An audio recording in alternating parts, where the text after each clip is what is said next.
Ya está, chicos. Muy bien. Entonces, en este momento les voy a estar mandando el pretest para que puedan realizarlo. Recuerden que son 5 preguntas. Estas 5 preguntas son, bueno, 2 son de exámenes pasados y otras 3, pues, de en general la clase que hemos visto hoy día. Porque, como consejo, este tema, que vamos a ver, patología mamaria, es importante porque, bueno, es uno de los cánceres más comunes, sobre todo en nuestro país, pero no viene mucho en el examen. A lo mucho les vendrán, bueno, es que ahora son 40 preguntas. A lo mucho les vendrán 2 preguntas, 3 preguntas, ¿ya? Entonces, acá les estoy poniendo el pretest, ¿ya? Tienen hasta a ver, son 8 y 7, 8 y 12, hasta las 8 y 12, chicos. ¿Sí? A las 8 y 12 regresamos.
Chicos, para las personas que recién han ingresado, voy a volver a pasar el pretest, ¿ya?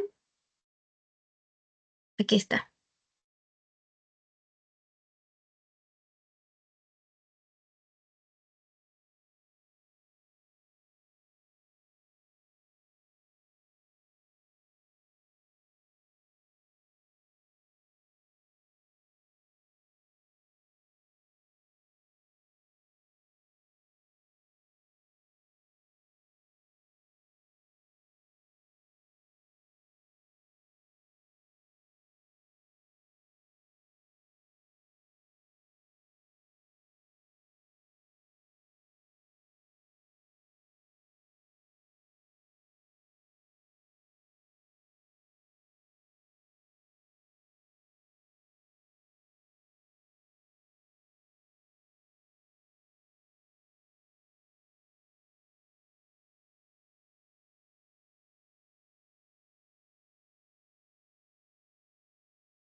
Muy bien, chicos, la mayoría ya ha contestado a las preguntas, así que creo que ya vamos a ir iniciando, para no terminar tan tarde, porque el tema de hoy sí es un poquito larguito, pero voy a tratar de darles lo más importante y lo más resumido posible.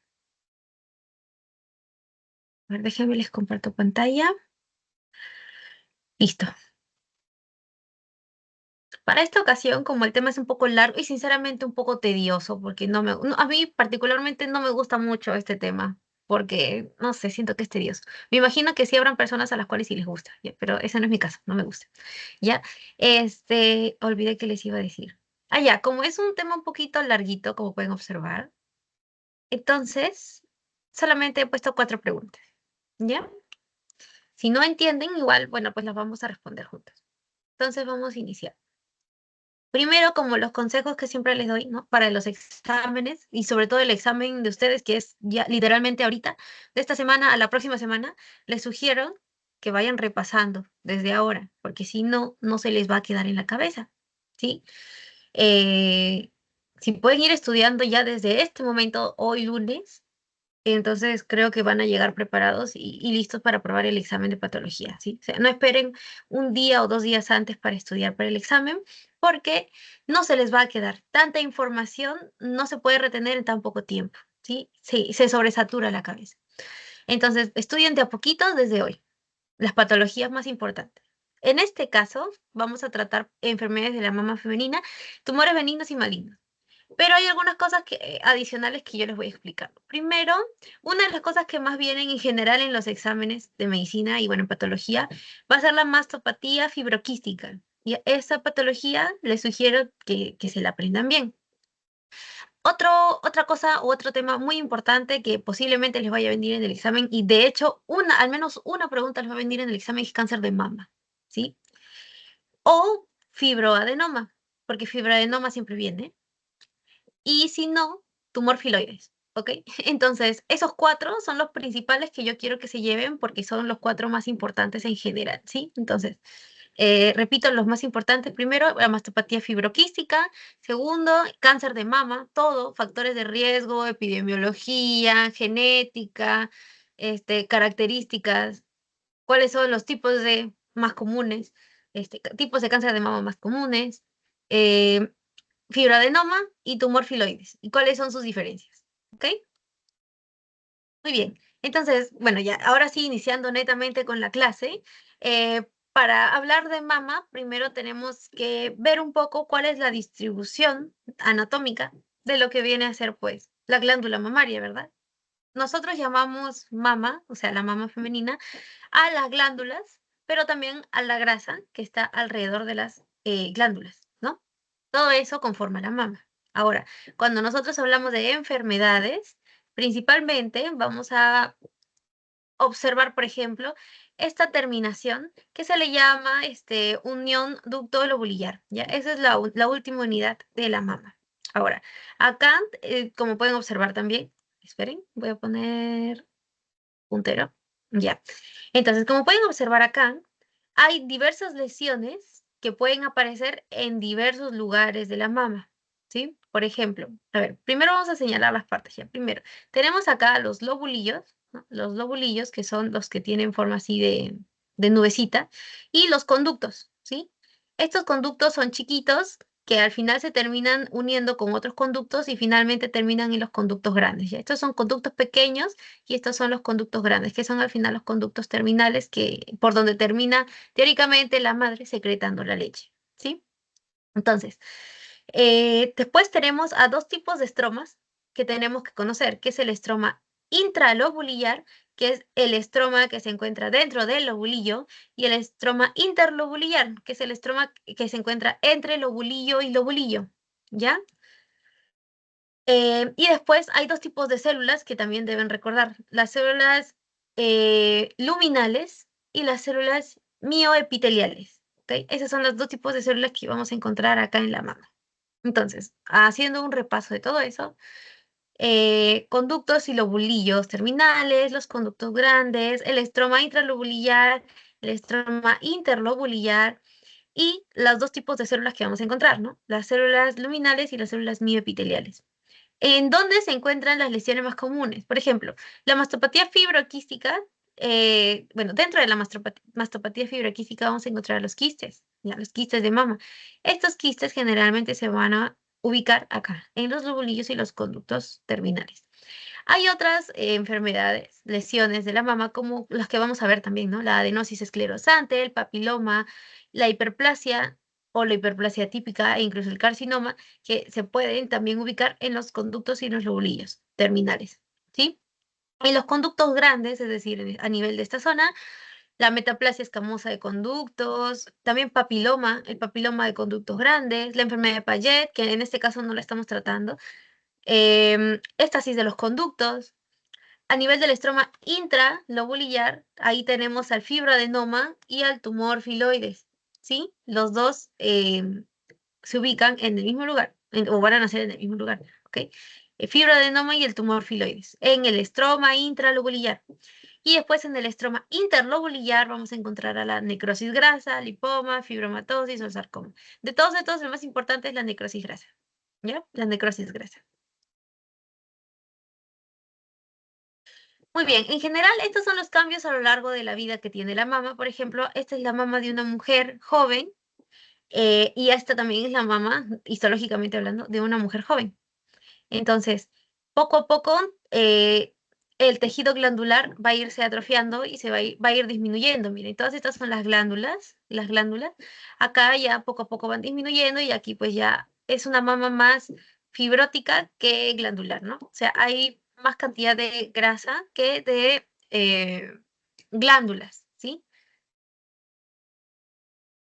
Justamente por después de la menopausia, ¿no? En general hay bastantes receptores hormonales a este nivel. Eso hace pues que la mamá tenga diversos cambios también a lo largo del ciclo menstrual. Entonces, cuando ya la mujer deja de menstruar, es decir, cuando llega a la etapa de menopausia, las glándulas mamarias poco a poco van involucionando, ¿sí? Entonces, yo quiero que vean eso acá, en estas imágenes y sobre todo también en la radiografía, ¿no?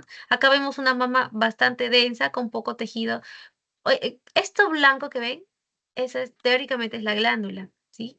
Esta es una mama normal de una mujer de 25 años, más o menos, ¿no? Y esta es la mama de una mujer de más o menos 60 años, ¿ya? En donde en general, pues las glándulas ya han disminuido, ¿no? Ahora, también quiero hablarles de las manifestaciones clínicas de la enfermedad mamaria, porque la enfermedad mamaria tiene diversas formas de presentarse, ¿sí? O sea, uno creería, por ejemplo, que en el cáncer de mamas tal vez, ¿no? Se va a presentar em, sangrado por el pezón, pero no siempre es así. En realidad, muy pocas personas, muy pocas mujeres que tienen cáncer de mama van a presentar sangrado por el pezón. Generalmente, las cuatro manifestaciones más importantes están acá. Primero, el dolor, aunque el dolor puede ser también presentado en los fibroadenomas, en el tumor filoides, pero en el tumor filoides no es muy común, pero más común el dolor es en el fibroadenoma, ¿sí? Después tenemos a la galactorrea. La galactorrea es una característica bastante común del papiloma, ¿sí? El papiloma mamario. La masa palpable, es decir, pues sentir una masa, ubicar una masa al hacerse un examen de mama, por ejemplo, que se puede presentar no solamente en el cáncer de mama, sino también en el fibroadenoma, también en el tumor filoides, también en la mastopatía fibroquística, es decir, hay varias enfermedades que van a presentar esto, ¿sí? Dolor y galactorrea en general en el cáncer de mama van a ser las presentaciones más comunes, una masa palpable, pero lo que sí o sí tiene que haber o va a haber en el cáncer de mama es una mamografía anómala, ¿ok? O sea, vamos a ver, por ejemplo, pequeñas calcificaciones que tienen características especiales que nos hacen pensar que es un cáncer de mama, como por ejemplo que tenga contornos irregulares, que parezca infiltrativa, que sea muy calcificada, que tenga espículas. Todas esas son características de una mamografía anómala, es decir, que una mamografía que nos hace sospechar de un cáncer de mama. En cambio, si en una mamografía vemos una pelotita, radiopaca, es decir, blanca, ¿no? Una bolita radiopaca, que sí parece una pelotita, ¿no? Tiene bordes bien definidos, no hay calcificaciones o pocas calcificaciones, eh, o son pequeñitas y múltiples por ahí, eh, pues no nos hacen pensar en general en un cáncer de mama, ¿no? Nos hacen pensar, por ejemplo, una sola masa en una radiografía con bordes bien definidos, nos hace pensar más en un fibroadenoma, ¿ok? Muy bien, ahora sí venimos a lo difícil, esto es lo que a mí no me gusta. Ok, primero vamos a ver los trastornos inflamatorios, ¿ya? Con inflamatorios nos referimos no a atipia celular, no, no, ¿ok? Sino solamente a la inflamación del tejido mamario. En donde vamos a tener primero a la mastitis, que posiblemente ya la conozcan, a la metaplasia escamosa de los conductos galactóforos, a la éstasis de los conductos y a la necrosis grasa. Esos son los únicos cuatro trastornos inflamatorios que vamos a tratar el día de hoy, ¿ya? ¿Cuáles son los más importantes aquí? Yo diría que la mastitis aguda, porque pues es relativo, bueno, no es común, pero la van a ver en otro curso, como por ejemplo en ginecología. La éstasis de los conductos también la van a ver en ginecología y la necrosis grasa en ginecología, pero también pueden verla en medicina legal. Y les voy a explicar por qué. ¿Ok? Eh, en general, la metaplasia escamosa de los conductos galactóforos, pues no, difícilmente la van a ver. No digo que no la vayan a ver jamás, pero difícilmente. ¿Ya? Muy bien, entonces dentro de los datos importantes de los trastornos inflamatorios es que son, como les mencioné, infrecuentes, ¿sí? Porque el menos del 1% de los síntomas mamarios van a corresponder a trastornos inflamatorios, ¿ok?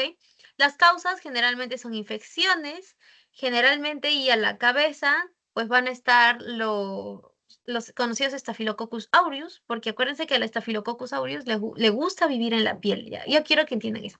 Al Staphylococcus aureus le gusta vivir en la piel. Como le gusta vivir en la piel, aprovecha cualquier herida, fisura alrededor del pezoncito para meterse y ahí infectar el pezón o la mama. ¿Ok? Entonces, infecciones a la cabeza del claro, el Staphylococcus aureus y algunos estreptococos, pero a la cabeza Staphylococcus aureus. Enfermedades autoinmunitarias y también reacciones de tipo cuerpo extraño. ¿Ya? Esas son las tres causas principales, pero generalmente va a deberse infecciones.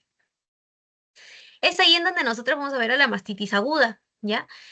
La mastitis aguda es la inflamación de la mama. Generalmente se da en el primer mes cuando la madre está dando de lactar a su hijo. ¿Por qué? Porque posiblemente su hijo no está lactando bien, entonces no está drenando la leche de la mama hacia el niño para que el niño se pueda alimentar. Entonces, además, como posiblemente haya un mal agarre del pezón, esto hace que el pezón se llene de fisuras, ¿sí? El pezoncito se raja, se rompe, se hacen fisuras, se hacen heridas ahí. Y por esas heridas ingresa nuestro querido Staphylococcus aureus a infectar nuestra mama, ¿sí? Eh, y bueno, ¿cuál es el tratamiento general de la mastitis? No es que necesite alguna operación quirúrgica ni nada, pero con antibióticos y también con el drenaje de la leche, o sea, drenaje manual de leche, es decir, presionar la mama y que salga y salga y salga la leche, eso puede servir bastante. Entonces, eso es lo principal de la mastitis, ¿no? Lo que vamos a ver principalmente es una inflamación, eritema, enrojecimiento de la mama. Puede ser de un lado o puede ser de toda la mama. En este caso, acá también vamos a ver mastalgia, o bueno, claro, mastalgia, o sea, la madre se va a quejar de dolor en la mama, ¿sí? Hipersensibilidad, suele venir acompañado de fiebre porque es una infección, ¿no? Entonces, tenemos una puérpera con fiebre, y la mamá se encuentra eritematosa, dolorosa, tumefacta, ¿no? Como podemos observar acá. Ahora, microscópicamente, ¿qué vamos a observar nosotros? Bueno, como es una inflamación, entonces vamos a encontrar células inflamatorias, ¿no? Células inflamatorias agudas, como lo pueden ser los polimorfos nucleares, ¿sí? Los neutrófilos, ¿ya? Los neutrófilos. Y estos pueden destruir los conductos, los lobulillos o el estroma circundante. Pero este no es el caso. ¿Ya? En general, bueno, como es una inflamación, igual vamos a encontrar células inflamatorias. ¿Qué es célula inflamatoria? Neutrófilos. ¿Cuáles principalmente? Polimorfos nucleares. Cuando hay mastitis crónica, que sí puede haber, que se le llama granulomatosa, no recuerdo bien, así que si quieren lo pueden chequear. Suelen aparecer ya no células inflamatorias agudas, sino células inflamatorias que ya demuestran pues una infección ya de tiempo como linfocitos, ¿ok? Muy bien, la mastitis es bastante sencilla, chicos. O sea, si les viene en alguna pregunta de examen, caso clínico de una mamá que acaba de tener a su hijito hace 3 semanas, pero que no le agarra bien el pezoncito, el hijito no está creciendo, ¿no? O sea, pesa lo mismo, se ha estancado en la talla, en el peso. Eso quiere decir que no está tomando bien su leche, ¿no? Y que de repente empieza con su mamá, le empieza a doler, se empieza a poner roja y le dicen que la temperatura está en 38, entonces ustedes ya deben sospechar de mastitis, ¿ok? Mastitis. Después tenemos a la metaplasia escamosa de los conductos galactóforos. Su otro nombre, que creo yo que es más sencillo, es el absceso subareolar recidivante. Absceso subareolar porque es un absceso que se forma debajo de la areola mamaria, debajo de la areola. Y recidivante porque por más de que se drene ese absceso, eventualmente puede volver a aparecer. ¿Ok? También se le llama mastitis pericanalicular porque es una inflamación producto del absceso que se produce alrededor de los canales, pericanalicular, ¿sí? De los canales, de los canalículas. Lo importante epidemiológicamente hablando de esta enfermedad es que más del 90% de los casos son fumadores, ¿sí? O fumadoras, ¿no? Ni modo. Pero fumadores, en general fumadores, ¿ya?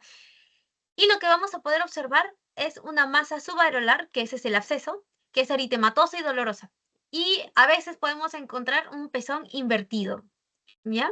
Ahora, ¿qué es una característica del absceso? Es que es fluctuante. ¿Qué quiere decir? Que tú lo vas a presionar y vas a sentir como si fuese un globito, ¿ya? O sea, que lo presionas y puedes jugar con, por así decirlo, el líquido que está dentro del absceso. O sea, a eso se le llama, es una característica del absceso, fluctuante. Entonces, lo que vamos a encontrar nosotros aquí es una masa fluctuante, característica del absceso, eritematosa, dolorosa y que se ubica debajo de la areola, ¿ok? Se ubica debajo de la areola.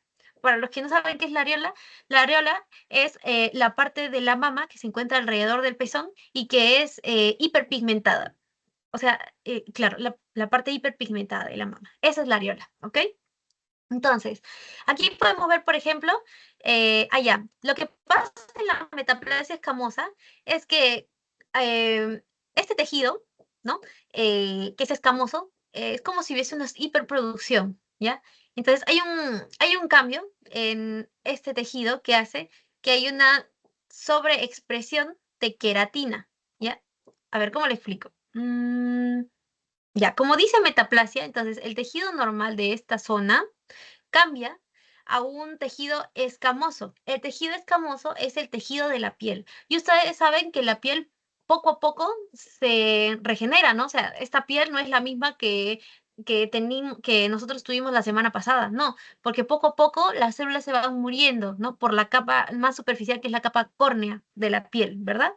Entonces esa capa con células muertas tiene que salirse. Entonces, en esta zona de acá, justamente en los conductos, acá, ven este de acá, este epitelio, no me acuerdo, creo que no, es luminal, mioepitelial, ¿ya? Este tejido, este epitelio, mioepitelial, cambia, ya no es mioepitelial, ahora es escamoso. Y como es escamoso y es como la piel, entonces poco a poco va a irse, por así decirlo, esas células muertas se van a ir acumulando en este conducto y van a hacer que se obstruya. Al obstruirse, esto genera una dilatación del lobulillo y esto hace que al final, perdón, del conducto, y esto hace que al final se rompa el conducto, ¿ya? Y eso es lo que finalmente causa el absceso. Ahora, ¿qué podemos encontrar también en estos casos? A veces el absceso busca, por así decirlo, drenar por otra parte, entonces eventualmente se puede generar una fístula, ¿ya? Una fístula desde el absceso hasta una parte de la areola, ¿ok? Entonces, eso generalmente también puede ir aquí en la metaplasia escamosa, ¿no? La presencia de una fístula que se abre y además la presencia de metaplasia escamosa. Entonces, ¿qué hacemos nosotros acá? Drenamos el absceso, sacamos el absceso. Pero como ya hay una metaplasia acá, eventualmente el conducto se va a volver a tapar. ¿Por qué? Porque este epitelio escamoso va a volver a crecer y va a volver a formar un tampón. Entonces se vuelve a hacer el absceso. ¿Ahora entienden el porqué del nombre? Absceso, subareolar, recidivante. Recidivante porque como esto no lo podemos cambiar, se van a seguir formando tapones, ¿sí? Entonces se va a seguir obstruyendo el conducto y se van a seguir formando abscesos. ¿Ok? Ahora un datito, acá dice, ¿no? Cuando la queratina llega al tejido periductal circundante se desarrolla una intensa reacción inflamatoria granulomatosa crónica. ¿Ok? Muy bien, ahora vamos a ir a la éstasis de los conductos. Generalmente esto aparece en mujeres entre los 60 y los 70 años y en mujeres multíparas. Cuando nosotros hablamos de mujeres multíparas, cuando la mujer ha tenido más de 4 hijos, de cuatro más hijos, ¿ok? Esa es una mujer multípara.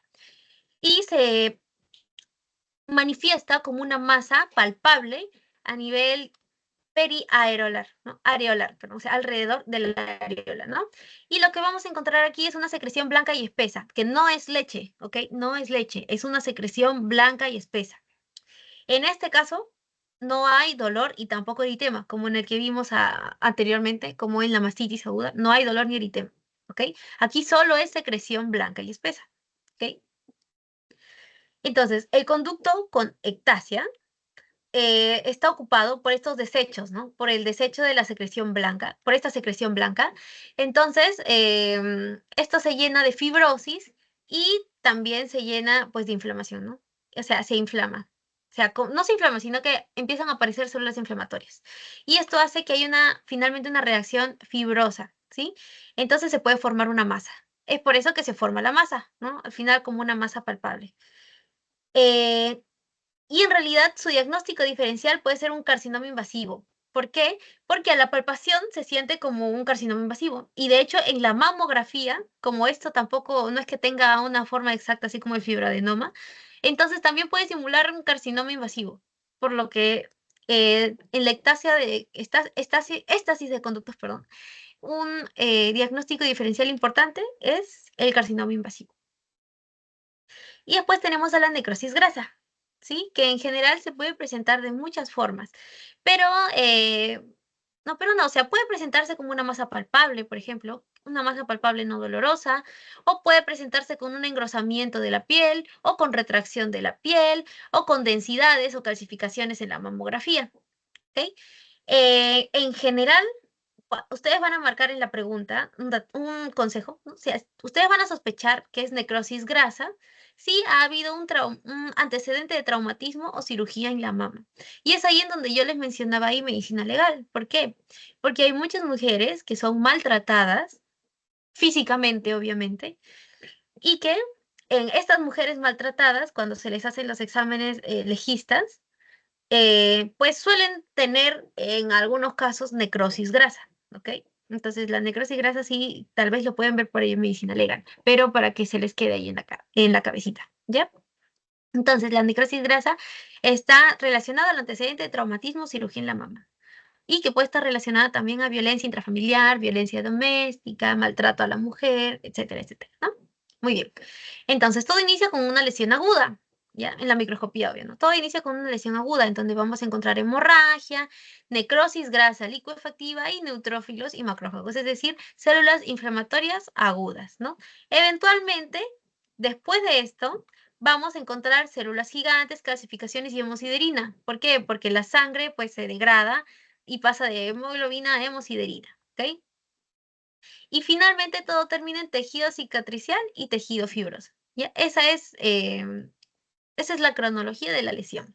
Al menos aquí, en esta microscopía, nosotros estamos observando hemorragias por estos focos rojitos que vemos por acá, necrosis grasa, que no se ve, no se aprecia muy bien acá, la verdad, pero también tenemos aquí la presencia de neutrófilos y macrófagos, ¿no? Neutrófilos y macrófagos. Muy bien, chicos. Entonces, básicamente estos son los trastornos inflamatorios de la mama. De esto no viene mucho, la verdad, pero es importante que los conozcan. Muy bien, ay, esta es la parte que no me gusta. Bueno, vamos a ver las lesiones epiteliales benignas, ¿ya? Que se dividen en tres. Tenemos las alteraciones mamarias no proliferativas, tenemos la enfermedad proliferativa sin atipia y la enfermedad proliferativa con atipia, ¿sí? Ahora, de las alteraciones mamarias no proliferativas, ahí vamos a encontrar la mastopatía fibroquística. Aquí, ¿ya? Alteraciones mamarias no proliferativas, mastopatía fibroquística, que cuenta o puede contar con uno, dos o tres de estos componentes. Primero, acá en las no proliferativas vamos a encontrar quistes, ¿ya? Estos quistes se forman pequeños, ¿no? Son pequeñitos y se forman por la dilatación de los lobulillos y que eventualmente con el paso del tiempo pueden unirse entre quistes y formar un quiste más grande. Podemos encontrar aquí en los quistes a unos quistes especiales, por así decirlo, que se llaman quistes de cúpula azul, que en un momento ahorita les voy a decir qué son los quistes de cúpula azul, ¿sí? Y tenemos también calcificaciones frecuentes que se van a poder observar bien en la mamografía, porque son calcificaciones, ¿ok? Después, en la fibrosis, que puede aparecer en la mama, es cuando el quiste, este quiste, se rompe y derrama su contenido al estroma, ¿sí? Y esto hace que haya una inflamación, ¿no? Inflamación y fibrosis. Y esto contribuye a la nodularidad y esto obviamente se va a observar en el examen físico al momento de palpar y en la mamografía en algunas ocasiones. ¿Sí? Se le llama mastopatía fibroquística justamente por eso, ¿no? Fibroquística. Los quistes se rompen y pues forman fibrosis y así se presenta como masa palpable, ¿ok? También tenemos este término que se llama adenosis, ¿ya? La adenosis generalmente es una característica normal de la gestación. Acuérdense lo que les dije anteriormente y es lo que se tiene que aprender durante todo el curso de patología y posiblemente de aquí para adelante, que es que todo lo que inicia en adeno quiere decir glándulas, ¿ok? Todo lo que inicia en adeno quiere decir glándulas. Entonces aquí hay un aumento en el número de acinos por lobulillo, o sea, aumento de glándulas, por así decirlo, ¿no? Hay un aumento del número de acinos por lobulillo. ¿Por qué? Porque esto sucede, este es un cambio que adopta el cuerpo de la mujer gestante. ¿Para qué? Para que produzca leche, ¿ok? Entonces, esa es básicamente la adenosis, ¿ya? Que es una alteración mamaria que es no proliferativa, o sea, em, no hay proliferación de células atípicas o en general proliferación de nuevas células. ¿Ok? Muy bien. Entonces, aquí, por ejemplo, podemos observar calcificaciones agrupadas y redondeadas. Ah, otra cosa que sí quiero que sepan es que acá en las alteraciones mamarias no proliferativas, o sea, mastopatía fibroquística, no va a degenerar en cáncer. Son completamente benignas, ¿sí? La mastopatía fibroquística no degenera en cáncer, es es benigno. Sí, lo único que van a encontrar, sí, pues es el malestar de tener ahí el quiste, ¿no? Pero después no es maligno, ¿sí? No va a evolucionar algo maligno. Es benigno y no tiene riesgo de malignidad. Muy bien. Entonces, en la radiografía, lo que vamos a encontrar aquí, por ejemplo, son calcificaciones agrupadas y redondeadas, que es lo que les decía al inicio, como manifestaciones del cáncer. Cuando son calcificaciones pequeñas, redondas, que tienen un buen borde, o sea, un borde que sí se puede ver, un borde delimitado, es significativo o es sinónimo de algo benigno. Sin embargo, si ven las calcificaciones o si ven una masa que está media rara, que tiene espículas, que no le encuentran la forma, ahí tienen que estar pensando, aquí algo anda mal, esto debe ser cáncer, ¿ok? Ahora aquí, en la macroscopía, vamos a describir a nuestro quiste de cúpula azul, que es el quiste que aparece en la mastopatía fibroquística, ¿ya? Son quistes que contienen, o sea, primero son quistes intactos, o sea, son quistes que todavía no se han roto, porque si se rompieran, entonces forman la fibrosis, ¿no? Entonces son quistes que todavía no se han roto y que como son quistes, adentro pues tienen líquido. Este líquido es turbio y semitransparente y es de color azul o marrón, o sea, es un quiste súper raro, ¿no? Entonces, repito, y acá está igualmente, los quistes de cúpula azul son quistes que todavía no se rompen, contienen un líquido turbio semitransparente de color azul o marrón. ¿Ok? Así se ve en la macroscopía. Y en la microscopía se ve, por ejemplo, aquí la pared del quiste, que está revestido por células apocrinas, tienen núcleos redondeados, ¿no? Citoplasma granular y también calcificaciones luminales, ¿no? Muy bien, esa es la no proliferativa, o sea, las benignas.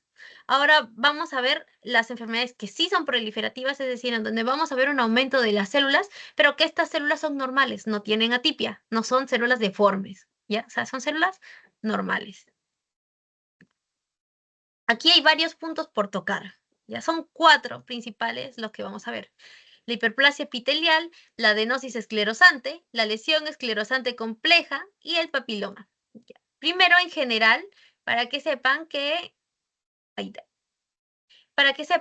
en realidad esta proliferación que no tiene atipia se asocia a un pequeño aumento del riesgo de carcinoma. Un pequeño aumento, ¿ya? A diferencia de la mastopatía fibroquística, que no aumenta nada. Aquí sí podemos decir en la proliferativa sin atipia que hay un ligero aumento del riesgo de cáncer. Ya un aumento ligero del riesgo de cáncer. En la mastopatía fibroquística no hay riesgo de cáncer. ¿Ok? Acá sí, acá hay un riesgo, ¿no? Acá hay un ligero aumento del riesgo. Después vamos a tener, se van a presentar como densidades mamográficas, calcificaciones, y en algunas ocasiones no los vamos a encontrar como motivo de consulta, sino como un hallazgo incidental. Es decir, que vinieron al consultorio, vinieron a su chequeo sin esperar esto, y de repente le sacan y ¡pum! Encuentran, ¿no? Lo encuentran. Y bueno, son lesiones no clonales. ¿Ya? Cuando sí son clonales, estamos hablando de cáncer, ¿ok? O de células cancerosas. Muy bien, entonces vamos a iniciar hablando de la hiperplasia epitelial. Sí, la hiperplasia epitelial consta del aumento de células tanto mioepiteliales como luminales, que son los dos tipos de células que les dije que hay en la mama, luminales y mioepiteliales, ¿ya? Son el aumento de ambos tipos de células. Entonces, también vamos a encontrar aquí una distensión de los conductos y de los lobulillos. La luz puede estar irregular en la periferia y aquí, pues, la hiperplasia epitelial sí es considerado un hallazgo incidental. ¿Ok? Igualmente, ahorita les estoy describiendo todo, pero en la siguiente diapositiva vamos a ver mejor las imágenes. ¿Ok? Muy bien. Después, en la adenosis esclerosante vamos a ver un mayor número de acinos comprimidos y distorsionados que se encuentran centrales, ¿ya? Son de ubicación central.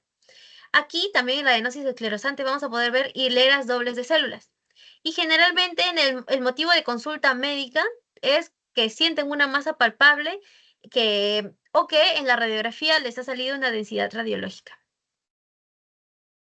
En la lesión esclerosante compleja tenemos un componente de esta que se llama lesión esclerosante radial, ¿sí? Este es un componente, como les mencioné, ¿no? Y lo que vamos a poder observar ahí es que hay un nido central de glándulas que están atrapadas en un estroma que está hialinizado y está rodeado por proyecciones largas en forma de radio. Es por eso que se llama lesión esclerosante radial. Y después tenemos al papiloma, ¿ya? El papiloma crece dentro de los conductos.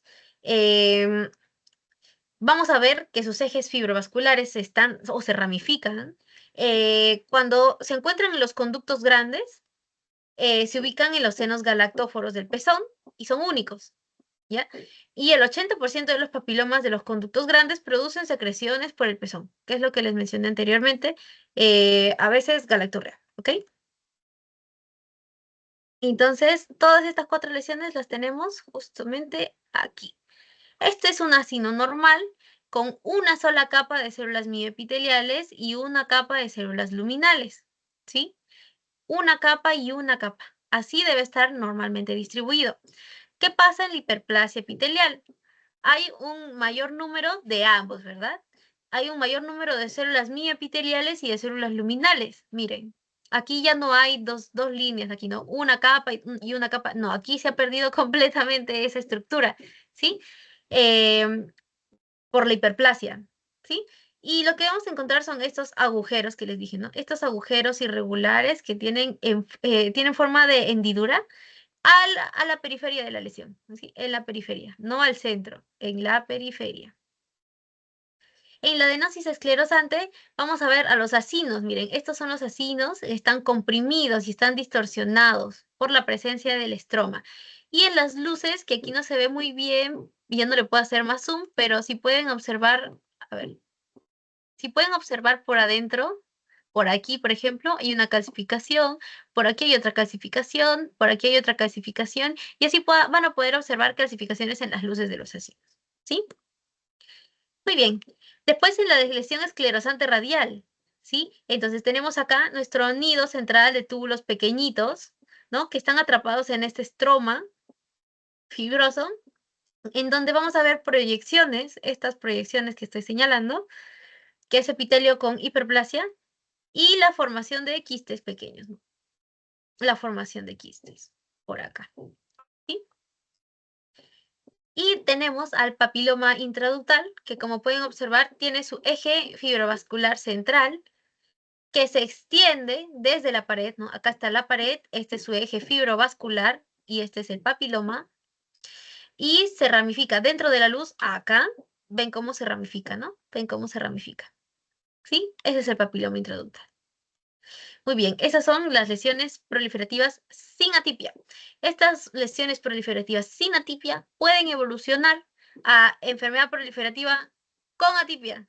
Y cuando tienen atipia, pueden evolucionar a carcinoma in situ. Y de carcinoma in situ evolucionan a carcinoma. O sea, ya netamente y francamente cáncer de mama. Muy bien, entonces en la enfermedad proliferativa con atipia va a haber una proliferación clonal, ¿ya? En las que no tenían atipia, o sea, las que son sin atipia, era no clonal. Aquí sí son clonales, ¿sí? Proliferación clonal que posee características histológicas que simulan no, sino que son muy similares a las de carcinoma in situ, porque justamente si tienen atipia, eventualmente, posiblemente más adelante evolucionen en un carcinoma in situ, ¿ya?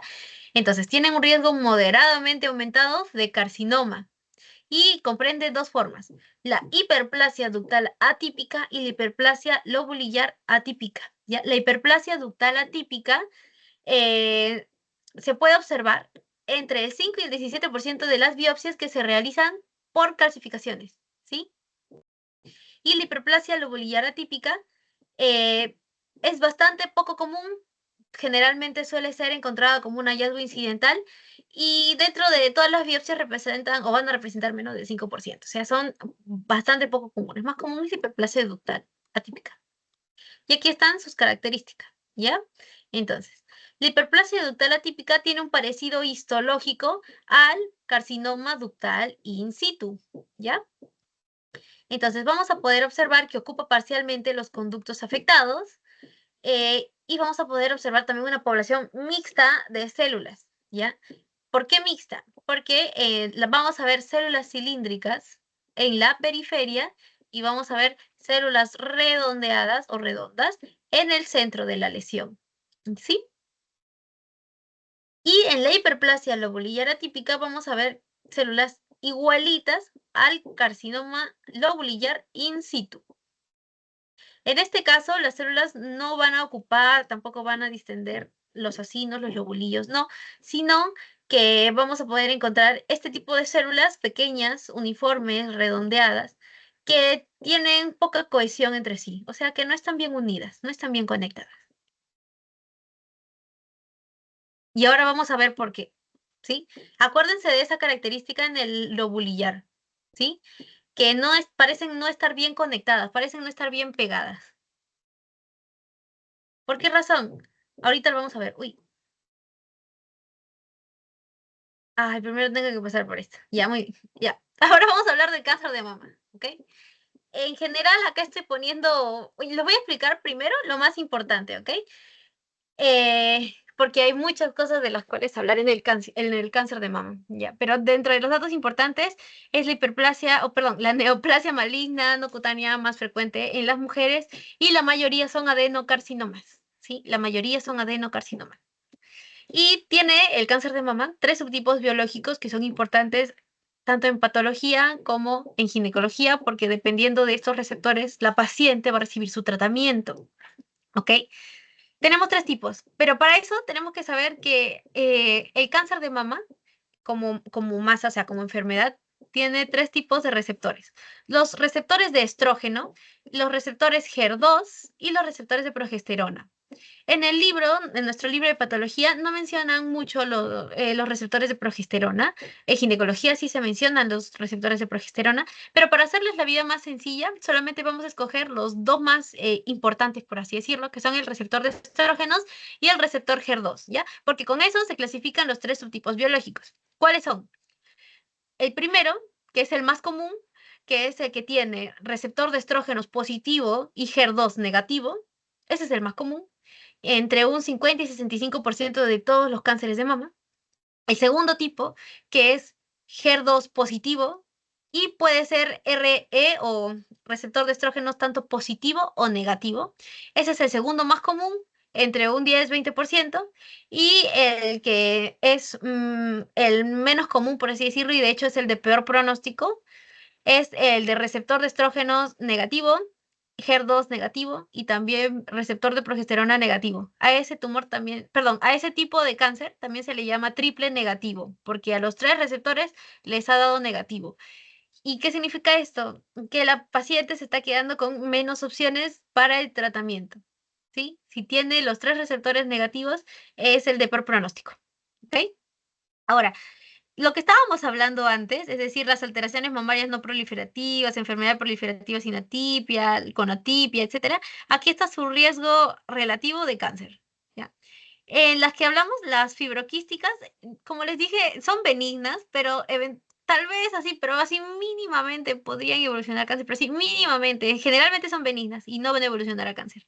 Las que son sin atipia sí tienen un porcentaje un poco más altito, de 5 al 7% sí evolucionan a cáncer.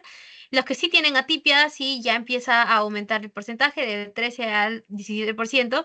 Y los que ya son carcinomas in situ, que todavía no son carcinomas invasivos, pero que ya se les puede decir que son lesiones malignas, tienen de un 25 a 30% de chances de evolucionar a cáncer de mama, a cáncer franco de mama.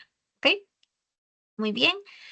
Con respecto a la incidencia y a la epidemiología, a partir de los 30 años, la incidencia aumenta. ¿Qué quiere decir? Que un factor de riesgo muy importante para el cáncer de mama es la edad. De hecho, consideraría, y muchos consideran a la edad como el factor de riesgo más importante para el desarrollo de cáncer de mama. ¿Qué quiere decir?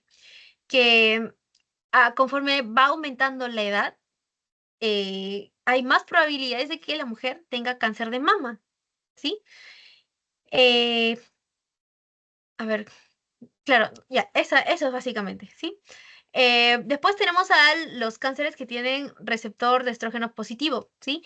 Eh, Su incidencia aumenta a partir de los 40 años y tiene un pico de incidencia entre los 70 y los 80 años, que es justamente más o menos la historia del cáncer de mama en general, porque los receptores de estrógeno positivos y HER2 negativos son los más comunes, ¿sí?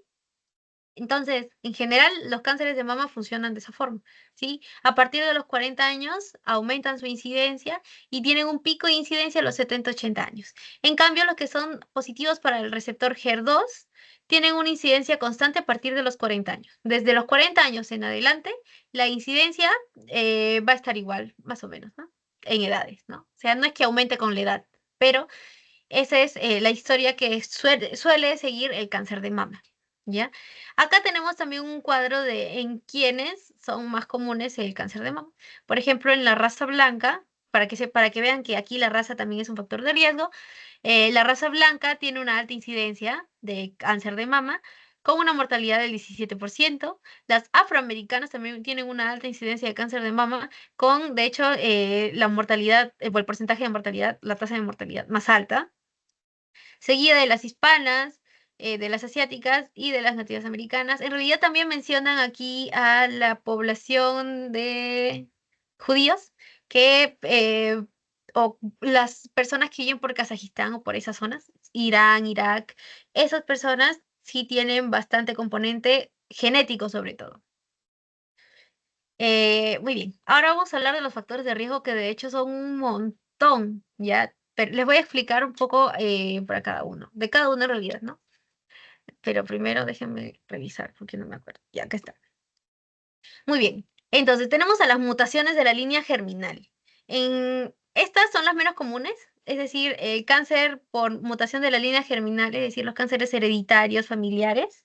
o sea, que se heredan de madre a hijo y de hijo a hijo a hijo a hijo, esos son los menos comunes, porque ocupan del 5 al 10% de todos los cánceres de mama en general. Después tenemos a los familiares de primer grado con cáncer de mama, ¿ya? Porque aproximadamente el 15 al 20% de las mujeres que tienen cáncer de mama tienen un familiar de primer grado que también ha tenido cáncer de mama.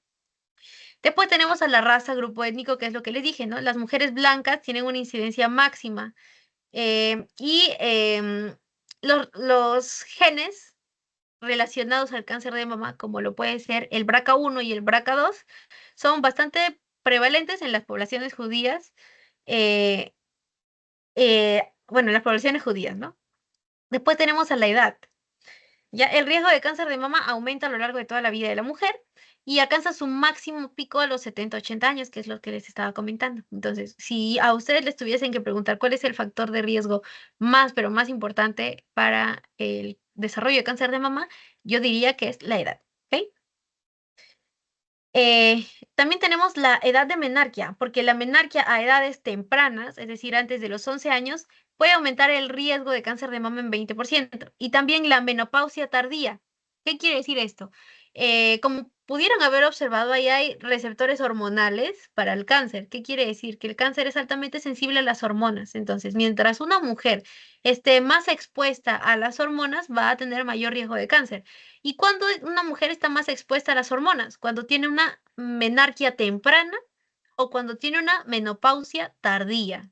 ¿Sí? O sea, menarquia temprana, menopausia tardía son los factores de riesgo para desarrollo de cáncer de mama. ¿Por qué? Porque con eso la mujer está más expuesta por años de vida a hormonas, ¿verdad? Después tenemos la edad del tener el primer hijo, porque una gestación a término antes de los 20 años disminuye el riesgo de tener cáncer de mama, a diferencia de una mujer nulípara. O sea, que una mujer nulípara tiene mayor riesgo de presentar cáncer de mama, ¿ok? Una mujer nulípara que nunca ha tenido hijos tiene más probabilidad de tener cáncer de mama. Después tenemos la presencia de una enfermedad mamaria benigna. Si en caso esa lesión mamaria benigna, le sacaron una biopsia y tal vez la biopsia dio como resultado una hiperplasia atípica, entonces ahí sí tiene riesgo de cáncer de mama. Después tenemos la exposición a los estrógenos. ¿Sí? La edad de los estrógenos, perdón, la exposición a los estrógenos. La hormonoterapia después de la menopausia es un factor de riesgo importante para el cáncer de mama y además, por ejemplo, en mujeres a las cuales se les ha sometido a quitarle los ovarios por X o Y motivo, se les quita los ovarios, entonces disminuye el riesgo de desarrollar cáncer de mama en un 75%. Entonces, la exposición a estrógenos también es un factor de riesgo. Pero como le mencioné, eso tiene bastante que ver con la edad de menarquia y la edad de menopausia, ¿no? La densidad de la mama también, porque las mujeres que tienen mamas muy densas en la mamografía tienen un riesgo de cáncer de mama. Es decir, las chicas que por naturaleza, o sea, que no se han puesto implantes, las chicas que tienen mamas grandes, voluptuosas, voluminosas, más densas, tienen un mayor riesgo del desarrollo de cáncer de mama, a diferencia de las mujeres que tienen unas mamas más pequeñas. ¿Ok? Exposición a la radiación por obvios motivos, ¿no? Porque la radiación genera cambios a nivel del núcleo de las células y genera mutaciones, etcétera, etcétera. Y no solamente, pues, la exposición a la radiación, cáncer de mama, sino de un montón de cánceres. Después tenemos al carcinoma de la mama contralateral o cáncer de endometrio, porque cerca del 1% de las mujeres con cáncer va a desarrollar un segundo carcinoma mamario, pero en la otra mama. Es decir, si yo tuve cáncer en la mama derecha y por así decirlo, no sé, me lo estirpo, me hago una mastectomía de este lado, puede ser, puede ser que después más adelante me salga una masa que al final termine siendo cáncer en la otra mama, ¿sí? Y también los cánceres endometriales y de mama comparten diversos factores de riesgo, como por ejemplo la estimulación estrogénica. Entonces, si una mujer tiene cáncer de endometrio, posiblemente también esté sujeta a desarrollo de cáncer de mama, porque de hecho comparten también genética y factores de riesgo. ¿Ok?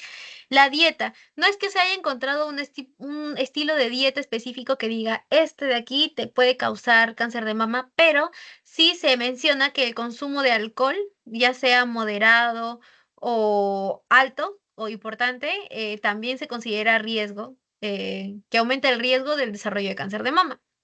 La obesidad, cuando las mujeres son menores de 40 años o todavía no han tenido su menopausia eh, y son obesas, la obesidad muchas veces pues, puede generar ciclos anovulatorios y esto concentraciones de hormonas más bajas, por lo tanto, no va a haber mucho riesgo en este tipo de mujeres obesas. Sin embargo, cuando la mujer es obesa y es posmenopáusica, es decir, ya pasó un año desde que ya no le viene la regla, presentan un mayor riesgo. ¿Por qué? Porque en la grasa de estas mujeres se almacenan estrógenos y estos estrógenos eventualmente pues se van soltando en el cuerpo y esto hace pues que la mujer después de la menopausia tuviese exposición a hormonas. Entonces esto aumenta el riesgo de cáncer de mama. ¿Ok? Y no solo eso, porque la obesidad también es un factor de riesgo importante para cáncer de endometrio. ¿Ok? Ahora, el ejercicio. Se ve también que posiblemente el ejercicio ayude como factor protector, ¿no? Contra el cáncer de mama, las mujeres que son físicamente un poco más activas. La lactancia materna también es considerada como un factor protector porque cuando más tiempo se mantenga la lactancia es mayor la reducción del riesgo porque la lactancia suprime la ovulación, ¿sí? Ahora se preguntan, o sea, que una mujer que da a luz y amamanta o sea, hace lactancia exclusiva con su hijito por 6 meses, en esos 6 meses no va a tener regla, así es. Durante esos 6 meses no tiene regla. ¿Ok? Y bueno, por ahí también puede ser las toxinas ambientales, algún pesticida que también puede estar relacionado al aumento del cáncer de mama, pero no es que haya uno específico así que te diga, sí, este de acá te causa cáncer de mama. No. Ya, pero sí por ahí se está viendo que tal vez algunos pesticidas puedan estar causando cáncer de mama. Este cuadrito yo sí quiero que lo tengan mucho en cuenta porque aquí tenemos a los genes más importantes, ¿ya? Y los voy a mencionar, son tres. El gen BRCA1, el gen BRCA2 y el gen TP53, ¿ok? El gen BRCA1 va a estar relacionado principalmente acá a los cánceres de mama hereditarios de gen único en un 52%, ¿sí? Y el riesgo de cáncer de mama a los 70 años para aquellos que tienen esta mutación a nivel de este gen es del 40 al 90%, ¿ya? Y del gen BRCA2 es del cáncer de mama y ovario familiar. Acá también, ¿no? El BRCA1 es de cáncer de mama y ovario familiar. Y acá, ¿no? El porcentaje de cánceres hereditarios de gen único es del 32% y el riesgo de cáncer de mama a los 70 años es del 30 al 90%. ¿Ok? Después tenemos al gen TP53. El gen, una mutación en el gen TP53 te da la enfermedad o el síndrome de Li-Fraumeni. ¿Cuál es el síndrome de Li-Fraumeni? Es un síndrome que hace que una persona desde joven tenga cáncer en diferentes partes de su cuerpo. Puede ser cáncer de mama, pues, puede ser pueden ser sarcomas, o sea, cáncer de hueso, osteosarcomas, pueden ser cánceres, tumores cerebrales, pueden ser tumores suprarrenales, pueden ser tumores, leucemias, ¿sí? Entonces, si en un caso clínico ustedes les ponen paciente que tiene tal cáncer, y su papá también fue diagnosticado de cáncer de cualquiera de los que les he dicho, ¿ya? De hecho, están acá. Sarcoma, leucemias cerebrales, corticales, suprarrenales, de mama, ¿sí? Entonces, si tuvo antecedentes familiares de cualquiera de estos cánceres que ven acá, entonces, y les preguntan, ¿en dónde se está originando la mutación? Gen TP53. ¿Por qué? Porque esa es la enfermedad o el síndrome de Li-Fraumeni. Este es el síndrome de Li-Fraumeni. ¿Ok? Eh, ahora, si tuvieran que preguntarme, ¿cuál está más relacionado al cáncer de mama y ovario? Sería el gen BRCA2, ¿sí? Ovario y mama en hombres próstata. También está relacionado a otros tipos de cánceres, ¿no? Pero aquí el gen BRCA1 y BRCA2 van a ser fundamentales para el cáncer de mama y ovario familiar.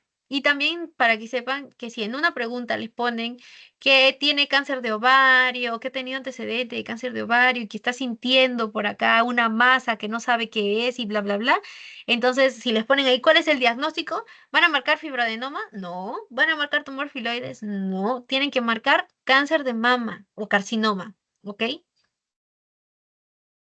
Ah, bueno, les sugiero realmente que le den una chequeadita a este cuadrito, porque en realidad si nos quedamos acá nos vamos a quedar 15 minutos más hablando de este cuadro, ¿ya? Entonces denle una chequeada a este cuadrito. Esto realmente no creo que les vaya a venir en el examen. Lo considero importante, hasta cierto punto sí, en realidad, pero diría que esto es básicamente lo que les he dicho principalmente, ¿no? Primero hay una atipia, de la atipia sigue la hiperplasia ductal atípica, de la hiperplasia ductal atípica sigue el carcinoma in situ y después de eso ya viene el cáncer invasivo. Esa es básicamente la cronología del cáncer, ¿ok? Entonces inicia pues como una mama normal, después tenemos a la mutación en este caso, ¿no? Esta es la vía para las vías positivas para los receptores de estrógenos, es decir, para los cánceres más comunes. Los cánceres más comunes son receptor de estrógenos positivo, HER2 negativo. ¿Ok? Entonces, ahí vamos a poder ver las mutaciones del BRCA2. Esa es otra asociación que tienen que ver, ¿ya? Si ustedes les dicen BRCA2, entonces ustedes tienen que pensar que este es un cáncer que va a ser positivo para receptor de estrógenos, ¿ya? Porque el receptor de estrógenos positivo está altamente asociado con la mutación en el BRCA2, no en el BRCA1, en el BRCA2, ¿ya? Muy bien, entonces, esta mutación hace que haya una atipia epitelial.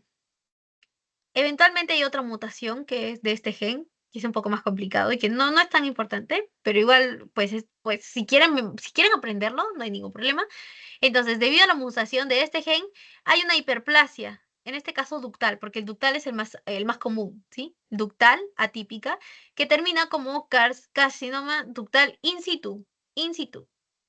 O sea, in situ todavía no rompe la membrana basal. Si rompe la membrana basal, ya se transforma en cáncer invasivo, que es positivo para receptor de estrógenos, negativo para HER2. O sea, es el cáncer luminal, es el más común de todos los cánceres de mama, entre el 50 y 65% de todos los cánceres. ¿Ok? Muy bien, ahora sí vamos a hablar de esos carcinomas in situ, ¿ya? ¿El carcinoma in situ es cáncer? No, todavía, pero es un pre, porque todavía no rompe la membrana basal. Rompe la membrana basal y ya se convierte en cáncer invasivo, o sea, cáncer de mama ya per se dicho cáncer de mama, ¿ok? Entonces, tenemos aquí al carcinoma ductal in situ y al carcinoma lobulillar in situ. ¿Cuál les dije de los dos que era el más común? El carcinoma ductal, ¿verdad? El carcinoma ductal in situ es el más común. Entonces, ¿qué es el carcinoma ductal in situ? Es una proliferación clonal maligna de células epiteliales que se limita a los conductos y a los lobulillos, ¿sí? Y se limitan por la membrana basal, ¿ok? O sea, todavía la membrana basal los está sosteniendo todavía. Cuando ellos invadan la membrana basal y la rompan, ya no es carcinoma ductal in situ, es carcinoma ductal ya infiltrante. ¿Ya? En este carcinoma ductal in situ, los acinos se distienden, casi siempre se puede detectar en la mamografía, se puede sentir apenas cuando uno intenta palparse la mama y rara vez va a haber secreción por el pezón. ¿Cuál es o cómo vamos a ver nosotros acá la morfología? Primero tenemos que saber que el grado de malignidad nuclear y la necrosis son los mejores factores predictivos para ver si este paciente va a tener recidiva. ¿Ok? Bueno, según la morfología, nos dicen que tenemos dos tipos de carcinoma ductal in situ, el condominiano y el no condominiano. ¿Ok? El condominiano, una característica es que en la radiografía se puede ver como una calcificación lineal, como pueden observar acá, ¿no? Lineal, lineal. Y aquí vamos a poder ver, ¿no? La calcificación de los ductos, es por eso que aquí tienen forma de líneas de los ductos, ¿no? De los ductos de la mama, y la necrosis de los ductos también. Eso es lo que vamos a ver en el condominiano. ¿Y qué vamos a ver en el no condominiano? Hay dos subtipos, por así decirlo, ¿ya? El subtipo cribiforme y el subtipo micropapilar. El subtipo cribiforme tienen los llamados espacios en molde de pastelería. No sé si ustedes alguna vez han preparado queque, pero los moldes de queque son esos circulares, pues, ¿no? Que tienen adentro su quequito. Entonces, acá podemos observar, ¿no? Como círculos, como si fuesen moldes de pastelería y adentro su quequito, ¿no? Moldes y adentro su quequito, moldes y adentro su quequito, molde y adentro su quequito, ¿ya? Ese es básicamente el carcinoma ductal in situ cribiforme. Y el carcinoma ductal in situ micropapilar, pues se le dice micropapilar por la presencia de papilas pequeñas, como pueden observar acá, ¿no? Papilas pequeñitas, que no tienen ejes fibrovasculares. Ya, no, miren, no hay eje fibrovascular como vimos allí en el papiloma, que sí tenía su eje fibrovascular, y acá no hay eje fibrovascular. Ya, ese es el micropapilar. Después tenemos al carcinoma lobulillar in situ, ¿ya? Este sí es una proliferación clonal también, que se encuentra dentro de los conductos y de los lobulillos y crecen con escasa cohesión entre ellas, que es lo que les dije que se aprendan hace 2 diapositivas, que la hiperplasia lobulillar, ¿se acuerdan? Atípica. La hiperplasia lobulillar atípica también tenía células como que parecían poco pegadas, poco cohesionadas. Ya, es justamente por esto, ¿ya? Porque en el carcinoma lobulillar in situ también vamos a ver estas células que crecen con escasa cohesión entre ellas, o sea, están mal pegadas. ¿Por qué están mal pegadas? Porque no hay caderina E, ¿sí? No hay caderina E. En este caso sí se mantiene la arquitectura lobulillar, generalmente suelen hallarse como algo incidental en las biopsias, no se observa nada en la mama y este es un factor de riesgo para carcinoma invasivo. Entonces aquí vamos a poder ver, aquí podemos ver, por ejemplo, eh, en la morfología, en la lámina, sin ninguna tinción ni nada. Acá podemos ver, por ejemplo, células pequeñitas, redondeadas, poco cohesivas, porque miren, acá hay espacios ahí medio raros en donde no se terminan de pegar las células, ¿no? Y aquí, bueno, pues también tiene una arquitectura lobulillar, porque como les mencionamos, aquí no hay pérdida de la arquitectura lobulillar, ¿no? Aquí se mantiene su arquitectura. Ahora, aquí tenemos, perdón, perdón. Acá hay una tinción especial que nos ayuda a identificar la caderina E, ¿ya? Todo lo que está pintado de negrito, las células normales son caderina E positivo, es por eso que están bien ordenadas y bien pegaditas entre sí. En cambio, estas que están todas desordenadas una sobre otra, que parece que se están chorreando, no son negras. ¿Por qué? Porque no, esta tinción que identifica caderina E no las está detectando, porque no hay caderina E en esas células. Acuérdense que la caderina E es una adhesina importante que ayuda a que las células se mantengan pegadas entre sí. ¿Sí? Entonces, como no hay esta adhesina que hace que las células se mantengan pegadas entre sí, parecen chorreadas, o sea, están como con falta de cohesión, ¿no? O sea, no están bien pegaditas. Es por eso que en este tipo de carcinoma, ¿no? El carcinoma lobulillar in situ, las células se ven de esta forma, ¿sí? Mal pegadas, mal cohesionadas. ¿Por qué? Porque no hay caderina E, ¿sí? Porque no hay caderina E. Entonces, generalmente también vamos a poder observar, y es característico del carcinoma lobulillar in situ, una extensión palletoide. ¿Qué es una extensión palletoide? Es la presencia de células neoplásicas entre la membrana basal y las células luminales. ¿Sí? Ahora, no afecta a la piel del pezón, ¿ok? El carcinoma lobulillar in situ no afecta a la piel del pezón. Muy bien, ahora llega la parte tediosa. Oh, ya, esto realmente no lo quiero hacer difícil para ustedes, así que voy a explicarlo lo más sencillo posible, ¿ok? Como les mencioné, en realidad hay 3 subtipos, ¿no? Para nosotros poder diferenciar los cánceres. En realidad hay demasiados subtipos, ya hay demasiados. O sea, si yo tuviera que relatarles cómo traté de hacer este tema más fácil de entender, pucha, no sé, está demasiado complicado porque hay del tipo A, hay subtipo A, B, C, D, F, G, H, I. O sea, hay un montón.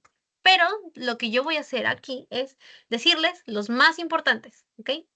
Entonces, como yo les había mencionado, acá tenemos los 3 subtipos de cáncer más comunes. ¿Cuáles son? El luminal, el HER2 positivo y el carcinoma tipo basal, ¿ok? Que acá los tenemos, miren. El luminal es positivo para R2 y negativo para HER2. el positivo para HER2 y el negativo para ambos, ¿no? El negativo para el receptor de estrógenos y para el HER2. Ok. Acá tenemos cómo es la proliferación de cada uno, ¿ya? El positivo para receptor de estrógenos y negativo para HER2 tiene dos subtipos, por así decirlo. El de proliferación baja y el de proliferación alta, ¿ya? El de proliferación baja, como pueden observar acá, va a tener positivo la proteína al receptor E2 y el de proliferación alta tiene al Ki67. Y bueno, acá en los positivos para HER2 tiene, pues obviamente al HER2 y al negativo para el receptor de estrógenos y para el HER2 en realidad solamente vamos a ver queratina. Queratina. Ahora vamos a hablar acá de las características de cada uno. Ya. El luminal, o sea, el receptor de estrógeno positivo y el HER2 negativo, es el más frecuente, ¿no? Es el que yo les comenté, es la forma más frecuente de cáncer de mama invasivo. Y lo vamos a poder observar principalmente en mujeres ancianas. ¿Por qué? Porque como les había comentado antes, el pico, a ver, aquí el factor de riesgo más importante es la edad, porque a mayor edad, mayor es tu probabilidad de tener cáncer de mama. Entonces, el aumento de la incidencia aumenta a partir de los 30, 40 años generalmente, y tienen un pico de incidencia entre los 70 y 80 años. Entonces, o sea, si nos podemos saber de esa forma, entre los 70 y 80 años ya son mujeres ancianas, adultas mayores, ¿no? Es por eso que aquí el luminal va a ser más frecuente en adultas mayores, en mujeres ancianas. Después tenemos al HER2 positivo. El HER2 positivo puede ser acompañado de receptor de estrógenos negativo o receptor de estrógenos positivo. Aquí lo importante es que es HER2 positivo. No importa si es RE positivo o RE negativo, ¿ya? Es el segundo subtipo más frecuente de cáncer invasivo y aproximadamente el 50% de los casos son receptor de estrógenos positivos. Aquí es lo contrario al luminal. ¿Por qué? Porque ahí vamos a poder observar a mujeres jóvenes que sufren de este tipo de cáncer y de raza no blanca, es decir, afroamericana. Acá eran mujeres blancas, ¿ya? Mujeres blancas, no hispanas, o sea, en raza blanca. Y si en caso hay una mutación del gen TP53 en la línea germinal, tenemos al síndrome de Li-Fraumeni. ¿Qué quiere decir esto? Que el cáncer más común, perdón, el cáncer de mama más común en el síndrome de Li-Fraumeni va a ser el cáncer de mama HER2 positivo. ¿A qué otros cánceres se asociaba el síndrome de Li-Fraumeni? Cáncer, cáncer de hueso, o sea, osteosarcomas, leucemia, cáncer suprarrenal, o sea, cáncer en la glándula suprarrenal, tumores cerebrales, ¿ok? ¿Cuál es la mutación clave? TP53, ¿ok? Y después tenemos el carcinoma tipo basal, que también se le llama triple negativo. ¿Por qué? Porque es negativo a todo. Es negativo al receptor de estrógenos, es negativo al HER2 y también es negativo a la progesterona, al receptor de progesterona. Es negativo para todo. Generalmente están asociados a mujeres jóvenes, pero premenopáusicas. ¿Ya? O sea, más o menos a partir de los 40 años, porque la menopausia en general llega entre los 45 y 50 años. Y están asociados a la mutación del gen BRCA1. Otra cosa que no les mencioné es que el luminal está relacionado a una mutación en el gen BRCA2. Entonces, ¿cuál es el gen más comúnmente asociado porque es más frecuente en el cáncer de mama? El gen BRCA2. Ya, pero en la tablita vieron, mejor marquen lo de la tablita, ¿ya? Porque en la tabla dice que es más común el gen BRCA1, ¿ya? Pero igual, si les ponen en algún tipo de cáncer, ¿cuál es el gen más implicado en el cáncer de mama? Y les ponen o BRCA1 o BRCA2, entonces son esos, ¿no? BRCA1 y BRCA2, ¿sí? Entonces, no les quiero hacer esto más difícil, eso es lo más importante, básicamente, lo que ustedes tienen que saber.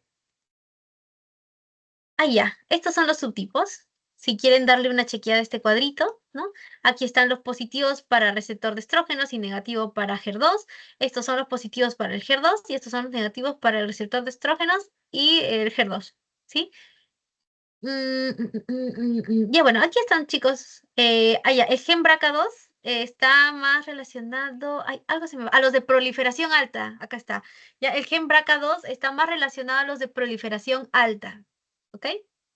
Eso se me estaba olvidando mencionarles. Pero ya, en general les sugiero que le den por ahí un vistazo a esta tablita. Ah, ya. esto también es importante. Como este es el tipo de cáncer más común, o sea, el positivo para receptor de estrógenos y negativo para HER2, ¿a dónde? ¿Cuáles son sus patrones de metástasis? Primero, o el primer lugar a donde van a dar metástasis, el cáncer de mama es a hueso. Miren, de proliferación baja a hueso en un 70% y a hueso en un 80% en los de proliferación alta. ¿Ya? Más frecuente que en las vísceras, ¿ok? O que al cerebro. Muy bien, ¿sí? Entonces, ¿cuál es el lugar al que hace metástasis primero? El cáncer de mama, y el que más hace metástasis al hueso, ¿ok? De hecho, en todos son en el hueso. Muy bien, y ahora sí, chicos, para terminar, para no hacerla más larga tampoco, porque ya, hoy es lunes, pues ya. Bueno, vamos a hablar de los tumores del estroma, o sea, el fibroadenoma y el tumor filoides. Les voy a enseñar cómo diferenciarlos así al toque, ¿ya? Primero, el fibroadenoma es el tumor benigno más frecuente de la mama femenina, ¿sí? Entonces, casi todo en general, si tienen que sacar diagnóstico por epidemiología, posiblemente se trate de un fibroadenoma, ¿ya? Los fibroadenomas pueden ser múltiples, pueden ser bilaterales, son más comunes en mujeres jóvenes, adolescentes, más o menos, mujeres jóvenes, y eso es lo característico del fibroadenoma, es más común en mujeres jóvenes. En las mujeres jóvenes se va a manifestar como una masa palpable en el seno. ¡Ay! Otra cosa que no les mencioné. Ya, espérense. Hacemos un stop acá. ¿Dónde es el lugar más común en donde se desarrolla el cáncer de mama? Porque la mama la vamos a dividir en 4 cuadrantes, ¿ya? O sea, agarramos nuestra mama y la vamos a dividir en una cruz, así y así, ¿ok? Entonces vamos a tener, imaginemos que esta es la mama, ¿ya? Así y así. Cuadrante superior externo, cuadrante superior interno, cuadrante inferior externo, cuadrante inferior interno. ¿Cuál de los 4 cuadrantes es más común en donde se desarrolla el cáncer de mama? El cuadrante superior externo. Ahí se desarrolla con mayor frecuencia el cáncer de mama, ¿ok? Cuadrante superior externo, ¿ya? Regresamos a fibroadenoma. Listo. Entonces, como les mencionaba, en las mujeres jóvenes suele manifestarse como una masa palpable, pero en las mujeres que ya son un poquito más mayores se presentan como calcificaciones agrupadas. Acá no se ven bien, pero teóricamente por ahí están las calcificaciones. Ah, no, perdón. Este es un solo fibroadenoma. Miren, este es un solo fibroadenoma. Ya. Entonces, ¿qué sucede en el fibroadenoma? Hay una hiperplasia policlonal del estroma lobular y tiene un componente epitelial que responde a hormonas. ¿Ok? Entonces, característico del fibroadenoma, es decir, algo benigno, es que es una masa bien delimitada, bien definida, radiopaca, ¿verdad? Entonces, esas son características de un tumor benigno. ¿Ok? ¿Qué vamos a ver en la macroscopía? Primero vamos a poder ver que en general no es que tengan un tamaño de por sí, porque el tamaño puede variar. Vamos a poder observar nódulos blancos, grisáceos bien delimitados, una consistencia elástica. Generalmente pueden protruir del tejido circundante, ¿no? Y pueden tener espacios en forma de hendidura, porque como pueden observar aquí, la superficie no es plana, ¿ya? La superficie es así, como que hay algunas hendiduras, no es plana. Y en la microscopía vamos a ver primero, acá, bueno, en la microscopía tenemos un estroma mixoide con hipercelularidad, ¿no? El epitelio, a ver, puede crecer de dos formas. Puede crecer con un patrón pericanalicular o con un patrón intracanalicular. Es por eso que se les dice que este tipo de este tipo de tumores tienen un crecimiento bifásico, porque pueden tener un patrón pericanalicular y un patrón intracanalicular. ¿Ok? Y eso es básicamente el fibroadenoma. O sea, ustedes ya vayan pensando, ¿no? O sea, si les ponen el caso de una mujer joven, ya de por sí piensen en fibroadenoma. En cambio, si les ponen en el caso clínico una mujer de 60 años o por ahí una edad de 60, 65, van pensando en tumor filoides o en cáncer de mama. ¿Qué los va a hacer diferenciarlos? La microscopía, ¿ok? Bueno, en el tumor filoides el pico de incidencia es en los 60 años y se detectan también como masas palpables, ¿ya? Como masas palpables. Se le dice tumor filoides porque filoides significa similar a una hoja. Cuando veamos la microscopía van a entender por qué se le llama similar a una hoja, ¿ok? Y la mayoría son tumores de bajo grado, ¿sí? Entonces, en la microscopía, estas son las 4 características más importantes. Primero, tienen una tasa de mitosis alta. Segundo, tienen polimorfismo nuclear. Tercero, tienen sobrecrecimiento estromal. Y tres, tiene bordes infiltrantes. Entonces, aquí, por ejemplo, tiene la forma de una hoja, ¿sí? No sé si le estoy dibujando bien, pero miren, acá tiene la forma de una hoja. Es por eso que se les dice que tienen, es por eso que se les dice filoides, ¿no? Filoides similar a una hoja. Entonces, en la microscopía pueden variar de tamaño. Generalmente cuando los tumores filoides son grandes pueden tener protrusiones y se caracterizan por tener una arquitectura fiolácea, ¿ya? En donde vamos a poder observar nódulos de estroma proliferativo recubiertos de epitelio, que es esto de acá, ¿ok? Esto de aquí, que parece una hoja, ¿ya? Ahora, ¿qué puede tener ella que no tenga yo? O sea, ¿qué puede tener el tumor filoides que no tiene el fibroadenoma? Aquí están las 5 características que sí tiene el tumor filoides y no tiene el fibroadenoma. Primero, mayor celularidad, que ya lo vimos. Segundo, tasa de mitosis más alta. Acá está, tasa de mitosis más alta. Tercero, polimorfismo nuclear. Acá está, sí. Cuarto, sobrecrecimiento estromal. Así es, sobrecrecimiento estromal. Quinto, bordes infiltrantes. ¿Ya? Eso es lo que tiene el tumor filoides que no tiene el fibroadenoma. O sea, el fibroadenoma tiene hipercelularidad, pero el tumor filoides tiene más celularidad todavía, ¿ok? Muy bien, chicos. Con eso terminamos todo lo que teníamos que ver el día de hoy. Así que vamos a ir con unas preguntas, que son 4 nada más, porque sí. Muy bien, entonces voy a llamar a alguien. ¿Ya? La pregunta dice, ¿cuál de las siguientes es una característica de un carcinoma in situ en la mama? A. Invade tejido circundante. B. Permanece confinado a los conductos o lobulillos. C. Se disemina a los ganglios linfáticos. D. Presenta metástasis a distancia.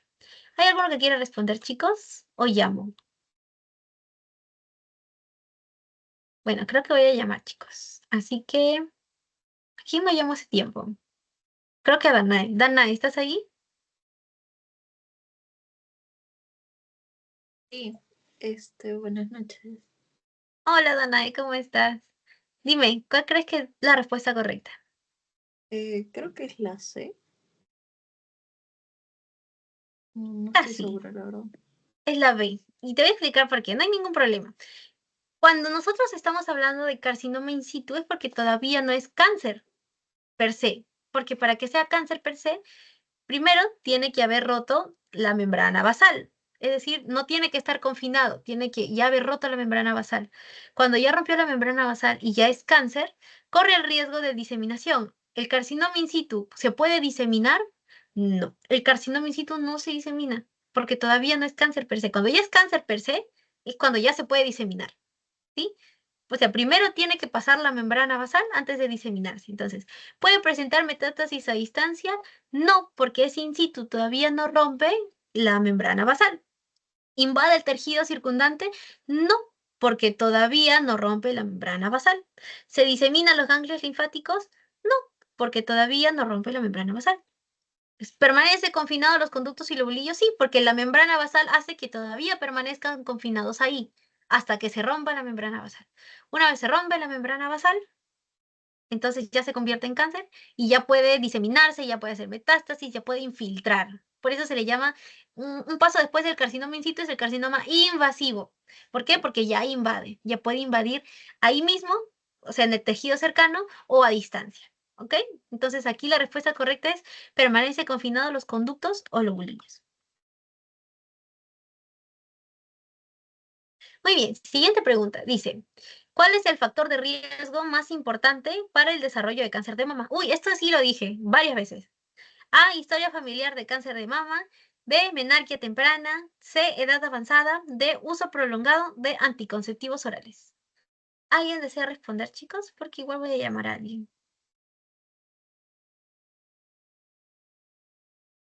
Muy bien, entonces voy a llamar a alguien. Cielo, Cielo, ¿estás ahí? Sí, buenas noches. Hola cielo, ¿cómo estás? Dime, ¿cuál crees que es la respuesta correcta en esta pregunta? La A. No, es la C, edad avanzada. Te voy a decir por qué.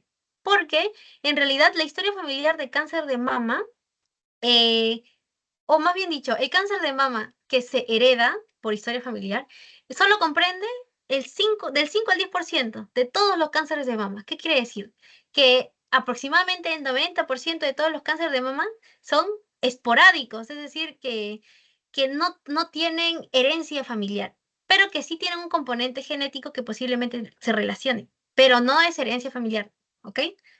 El más importante, el factor de riesgo más importante para el desarrollo de cáncer de mama es la edad avanzada. ¿Por qué? Porque puede aparecerte cáncer de mama posiblemente cuando ya eres mayor o cuando vas avanzando en edad. Mientras más edad tengas, más posibilidades tienes de desarrollar cáncer de mama. Y no me acuerdo bien la estadística, pero es algo como, por ejemplo, entre los 70 y los 80 años, 2 de cada 5 mujeres o 1 de cada 5 mujeres desarrolla cáncer de mama. O sea, imagínate cuál es el impacto que debe tener la edad también para el desarrollo de cáncer de mama. Así que ya saben. Y eso lo repito y lo voy a repetir muchas veces, ¿ya? Dentro de todos los factores de riesgo, el factor de riesgo más importante para el desarrollo de cáncer de mama es la edad avanzada, ¿ok? Es la edad avanzada. Muy bien. Siguiente pregunta. Dice, ¿cuál es el grupo etario más afectado por el fibroadenoma de mama? Mujeres posmenopáusicas, adolescentes y mujeres jóvenes, mujeres mayores de 50 años o niñas prepuberales. Voy a llamar a alguien porque ya estamos terminando, chicos. A ver. Nayeli. Buenas noches. Hola Nayeli, buenas noches. Dime, ¿cuál crees aquí que es la respuesta correcta? A ver, Excelente, muy bien, así es. Haciendo recapitulación de lo que habíamos mencionado antes, hay 2 tumores estromales que ustedes deben saber, fibroadenoma y tumor filoides. En el fibroadenoma aparecen en adolescentes y mujeres jóvenes y en el tumor filoides aparece en mujeres adultas, ya más o menos de 60 años, ¿ok? Entonces recuerden ese dato para que también puedan ustedes ver si en caso les toca algún caso clínico o algo para que puedan guiarse de eso. Y esta es la última pregunta, que ya está facilita. Dice, una paciente de 28 años es diagnosticada con cáncer de mama. En su historia familiar, su padre fue diagnosticado con sarcoma a los 35 años y su abuela materna falleció a los 40 años por cáncer de cerebro. ¿Qué patología está altamente relacionada a esta historia clínica? Mastopatía fibroquística, tumor filoides, carcinoma ductal in situ, síndrome de Lifraume. Voy a llamar a alguien porque esta es ya la última pregunta, para cerrar con broche de oro. A ver. ¿Yuriko?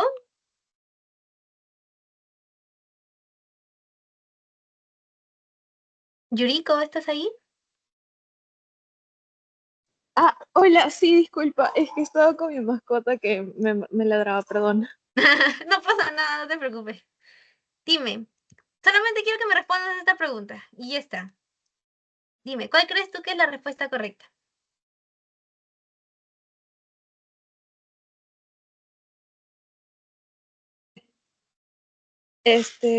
No estoy segura, la C. Sí, de hecho, porque acá estamos hablando de cáncer de mama, pero es algo que yo les mencioné acá. ¿Por qué? Miren, el síndrome de Li-Fraumeni es un síndrome en donde el paciente desde joven puede tener cáncer, cualquier tipo de cáncer dentro de los que les mencioné. ¿Qué cánceres? Cáncer de mama, cáncer de glándula suprarrenal, cáncer de huesos, o sea, sarcomas, leucemias, cáncer cerebral. Si ese paciente o alguno de su familia ha tenido diagnóstico de alguno de estos tipos de cánceres, ya tenemos nosotros que estar pensando en el síndrome de Li-Fraumeni. Ahora, tal vez aquí hubo una confusión porque no se puso que tenía mutación en el gen TP53. Porque si aquí en esta pregunta te ponían mutación del gen TP53, ahí sí de frente tenías que marcar síndrome de Li-Fraumeni. ¿Sí? Entonces, hagan esa asociación.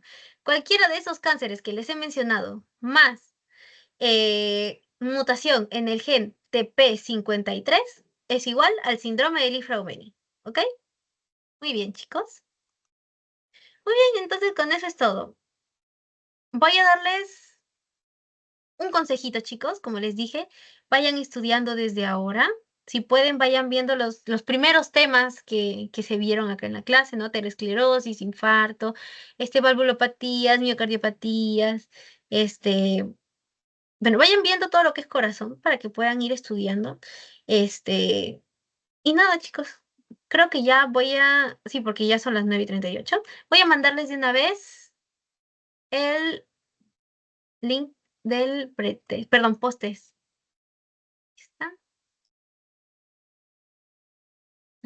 Mm, Chicos, no se olviden, ¿ok?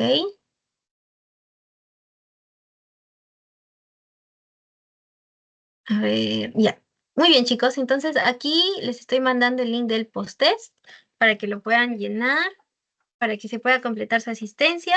Acuérdense que tienen que llenar tanto pretest como post-test para que se les pueda considerar su asistencia, ¿ok?